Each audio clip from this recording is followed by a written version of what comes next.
And we are back, ladies and gentlemen. Welcome to another episode of Wade Manor's Show and Tell. Tonight, we are in Dr. Perry's office. If you've toured Wade Manor, you know Dr. Perry's office is on the second floor of Wade Manor.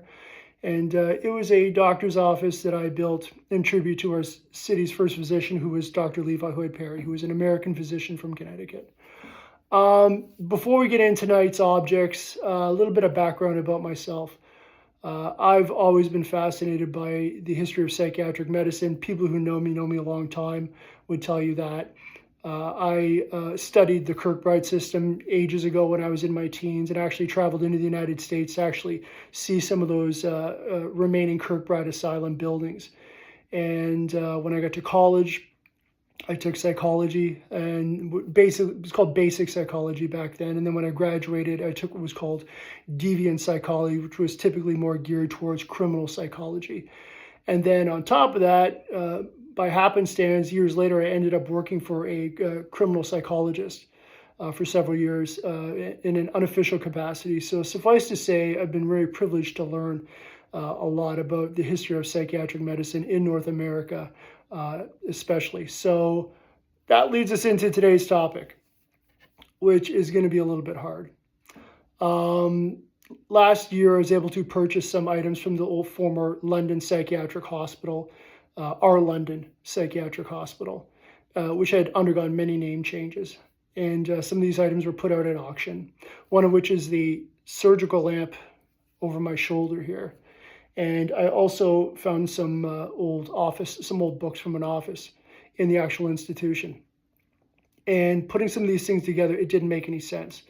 Being familiar with the history of psychiatric medicine and how it developed in North America, some of you may or may not know, I have one of the lobotomy tables from the old Mimico Hospital for the Insane, which I actually used to go to school next to. And because it's so vast and so large, I can't fit it in the home. So I have that. And that's something you would typically see in one of those hospitals. But then I found in the offices, there were books on obstetrics, which I found odd for a psychiatric hospital. And then there was the system of operative surgery. Again, very odd. Typically only lobotomies were done that I'm aware of anyways. And some of the more essential surgeries would have been done off hospital to in a more regular hospital setting. Then I started the deep dive into London Psychiatric Hospital, and then I found out about the forced sterilization projects. Unfortunately, when I say we Canadians, we are just as guilty of what we have seen done in other places, and it was done very covertly. Forced sterilization of patients did take place at London Psychiatric Hospital, both male and female patients, against their will, obviously, forced. Many of them weren't told that they were being sterilized. They would be brought into the surgical wing and, they'd be told, you're having surgery for your appendix, you're having surgery for something else. And they may have done that, but they also, while they were there, sterilized the patient against their will. And what made it even more atrocious was they were not told. And when these patients were released eventually, and they remarried, they tried to start families, they didn't understand how they couldn't start families. And then in at least one case, a patient was examined by a doctor outside of the facility years and years later and told, well, the reason you can't have kids is because your fallopian tubes were removed. So unfortunately, forced sterilization did take place, and it's very likely that surgical lamp over my shoulder, that would have been used during the forced sterilization projects in London Psychiatric Hospital. So to understand how this was done, back then the system was called the moral treatment. And these doctors, they believed that what they were doing was moral. It was just for the benefit of society, which clearly it was not.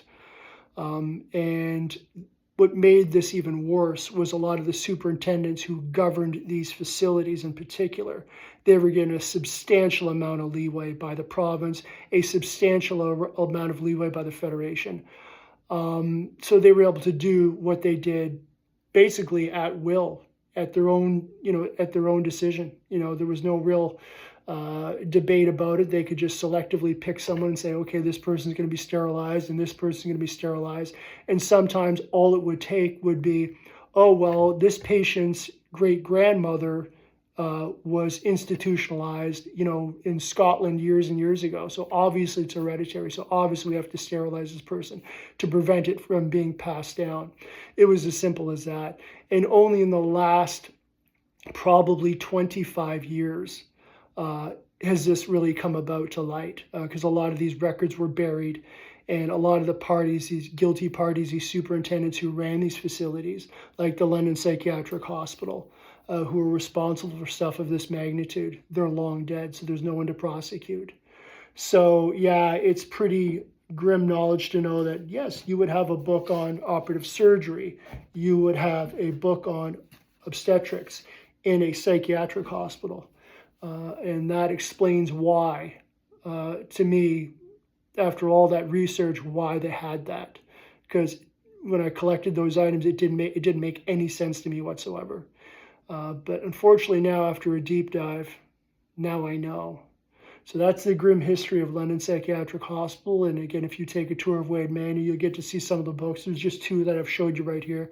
Over my shoulder to my left, there's several more. You'll be able to peruse those. Those are all from the early 1900s, when all of this would have been standard fare. And yeah, just to show you that Canadians, we are not absolved of bad behavior and immoral behavior. So anyways, that's your quasi deep dive into the London Psychiatric Hospital and some of the items that are from there. If you think of anything that you want to see that I haven't done, feel free to shoot me a message, let me know, and I'll make it happen for you. So hope you enjoyed the episode, as grim as it was, and I'll see you on the next one.